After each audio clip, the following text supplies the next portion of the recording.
खरं तर मी त्यावेळेला महाराष्ट्रात 14वा होतो. डेप्टी कलेक्टर सोडून माझ्या वाट्याला कुठलीही पोस्ट आली असती, पण मला शेवटच्या माणसाबरोबर, कारण माझा पिंड तो होता. ज्या पिंडाप्रमाणे त्याच पिंडाप्रमाणे आपली पोस्ट अपेक्षित त्याप्रमाणे करणं. आणि दुसरी शेवटी शेवटाकडे येताना सेवा नावाची एक गोष्ट सांगितली. माझ्या जिगरबाज मित्रांनो, सेवा नावाची गोष्ट असते काय? महाराष्ट्रामध्ये 350 वर्षापूर्वी सेवा नावाची एक घटना घडली.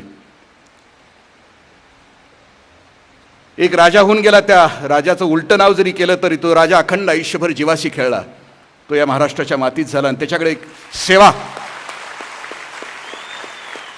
सेवा नावाची गोष्ट त्यांच्या आयुष्यामध्ये घडली. इराण इराकमधून सिद्धी यायचे, कोकणात शिरायचे आणि कोकणातल्या आया बहिणींना पळवून न्यायचे. महाराजांना बातमी कळवण्यात आली. महाराजांनी ठरवलं की कोकणामध्ये एक समुद्राच्या काठाला किल्ला बांधायचा आणि सिद्धींचा बंदोबस्त करायचा. महाराष्ट्राचे चीफ इंजिनियर त्यावेळेला होते हिरोजी इंदुलकर. त्यांना किल्ला बांधायला सांगितलं. सिंधुदुर्ग किल्ल्याचं बांधकाम सुरू झालं. बांधकाम सुरू असताना महाराजांना आग्र्याला जावं लागलं. निधी कमी पडला. हिरोजी इंदुलकरांनी स्वतःची दौलत गहाण टाकली, पण किल्ला पूर्ण केला. किल्ला पूर्ण केल्यानंतर महाराज किल्ला बघायला गेले. महाराज म्हटले, किल्ला कसं काय बांधला? ते म्हटले, छान बांधला. काय देऊ का म्हटले? हिरोजी इंदुलकर असं नाही म्हटले त्यावेळेला, कारण त्यांचं रक्तच वेगळं होतं. ते म्हटले, नाही महाराज, या किल्ल्यामध्ये 10% सुद्धा मिळाले नाहीत. पुढचं काम करताना 40%च्या आतलं टेंडर असलं तर घेणार सुद्धा नाही, अजिबात नाही. ते रक्तच वेगळं होतं, त्यांचं जगणंच वेगळं होतं. एक नॅशनल कॅरेक्टर होतं माझ्या राजानं निर्माण केलेलं, एक राष्ट्रीय चारित्र्य ते त्यावेळेला होतं. ते म्हटले, महाराज तुम्ही भविष्यामध्ये कधी स्वराज्याची राजधानी बांधाल त्यावेळेला त्या राजधानी बांधायचं काम मला द्या. महाराजांनी राजगडावरून रायगडावर राजधानी बांधायचं ठरवलं आणि हिरोजी इंदुलकरांना बांधकाम दिलं. हिरोजी इंदुलकरांनी बांधकामाला सुरुवात केली. 2.5 वर्ष बांधकाम सुरू होतं. कधी गेला असाल चुकून रायगडावर, मग तिकडून रोपवेनं नव्हे, इकडून चढून गेला असाल, मावळ्यासारखं गेला असाल कधी तर. ते सगळं बांधकाम त्यांनी 2.5 वर्षात पूर्ण केलं. राणी वसा, बाजारपेठ, जगदीश्वराचं मंदिर, हत्ती तलाव, महादरवाजा, हे सगळं 2.5 वर्षात बांधून पूर्ण केलं. आणि पूर्ण केल्यानंतर महाराज ज्यावेळेला बघायला गेले त्यावेळेला महाराजांनी विचारलं, किल्ला कसं काय बांधला? ते म्हटले, महाराज वर गेलं तर हवा, खाली गेलं तर पाणी, शत्रू वर येऊ शकत नाही. ती त्यावेळीची MB होती बरं का, MB मेजरमेंट बीप होतं. म्हणजे एक दिवशी घटना घडली, 6ला दरवाजे बंद व्हायचे. हिरकणी नावाची गवळण, तिला खाली जायचं होतं, तिचं लेकरू खाली होतं. दरवाजे बंद झाल्यानंतर हिरकणी खाली उतरली. महाराजांना प्रश्न पडला. हिरकणीचा गौरव करण्यासाठी तिला पालखीतनं वर आणलं आणि हिरकणीचा गौरव हिरोजी इंदुलकरांच्या हस्ते केला. महाराजांनी प्रश्न विचारला इंदुलकरांना, इंदुलकर तुम्ही म्हटला होता की वर आले तर हवा, खाली गेले तर पाणी, शत्रूवर येऊ शकत नाही, मग हिरकणी खाली गेली कशी? इंदुलकरांनी दिलेलं उत्तर आहे, महाराज ती महाराष्ट्रातली आई आहे, लेकरासाठी काही करू शकते.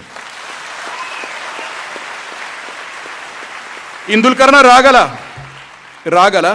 इंदुलकर त्या दिवशी गेले. 24 तास हिरकणीवरचा तो खडक आहे तो तासून काढला आणि पुन्हा सांगितलं की महाराज आता दुसरी हिरकणी खाली नाही जाऊ शकणार.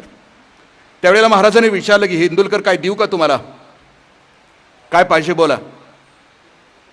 इन्क्रिमेंट हवी तिथं पोस्टिंग?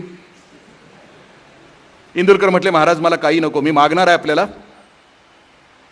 पण राज्याभिषेकाच्या सोहळ्यामध्ये 6 जून 1674 राज्याभिषेक सुरू झाला. ज्याच्या पराक्रमाप्रमाणे महाराज प्रत्येकाला काहीतरी देत होते. कोणाला ढाल, कोणाला तलवार, कोणाला घोडा. इंदुलकर कोपऱ्यात उभे होते. इंदुलकर तुम्हाला काय? नाहीच. 7वा वेतन आयोग सुद्धा नको, काहीच नको.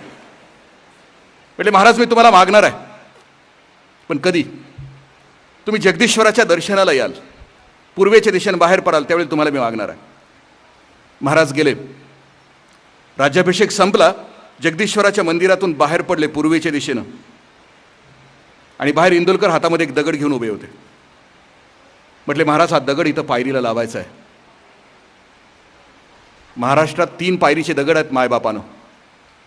2 पायरीचे दगड आहेत पंढरपूरला, ते आहेत भक्तीचे. 2 पायऱ्या आहेत भक्तीच्या आणि 3री पायरी महाराष्ट्रातली आहे, सेवेची पायरी. 2 पंढरपूरच्या पायऱ्या आहेत ना, त्या भक्तीच्या पायऱ्या आहेत. पहिली पायरी आहे ना माझ्या चोखोबांची पायरी आहे.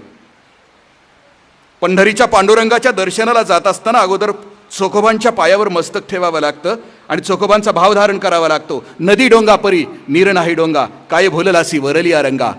ऊस डोंगा परी रस नाही डोंगा, काय भुललासी वरली रंगा. चोखा डोंगा परी भाव नाही डोंगा, काय भुललासी वरली रंगा. चोखोबांचं दर्शन घ्यावं लागतं. मग नामदेव महाराजांच्या पायरीवर डोकं ठेवावं लागतं, कारण माझा नामदेव महाराज असं म्हणतो, वैकुंठासी अम्हा नको धाडो हरी, वासदेई चरणाजवळी सर्व काळ. भगवंता, मला वैकुंठाला नाही जायचं, तुझ्या पायरीचा चेहरा करून टाक. उद्या लाखो भगवंताचे भक्त येतील आणि त्यांच्या पायाची धूळ माझ्या मस्तकावर पडेल. 2 भक्तीचे पायरे आहेत तिकडं आणि माझ्या जिगरबाज तरुण मित्रांनो 3री पायरी आहे सेवेची, जी रायगडावर आहे. आणि त्या पायरीवर काही अक्षरं कोरलेली आहेत की जी हिरो इंदुलकर महाराष्ट्राच्या चीफ इंजिनियरची अक्षर आहेत. आणि ती अक्षर आम्हाला संदेश देतात, सेवेचे ठाई तत्पर हिरोजी इंदुलकर, एवढेच शब्द त्याच्यावर आहेत. तिथं मी 6 दिवस महाराष्ट्रातले काही तरुण घेऊन बसलो होतो, चरित्र सांगत होतो आणि लेकरांना सांगायचं की खाली उतरा, आज देवाच्या दर्शनाला जाऊ नका, पण पायरीवर माथा टेका आणि सांगा की स्वराज्यासाठी रात्री 12 वाजता बोलवलं तर आम्ही जायला तयार.